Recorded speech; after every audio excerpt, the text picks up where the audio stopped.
งเขียดแกงเขียดเขียดน้ำเต้าบ้านเฮานี่เขาบอกเขียดกาคำที่ไทยแกงเขียดทุกคนเนี่ย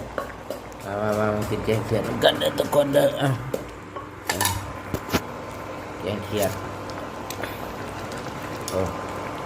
โอ้แกงเขียดใส่ผักชีลาว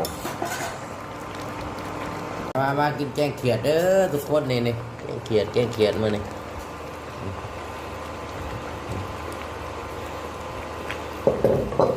แกงเขียดยังหรอเอิญเขียดเลยจากเขียดกาคำคนไทยเอิญเขียดเพราะตาค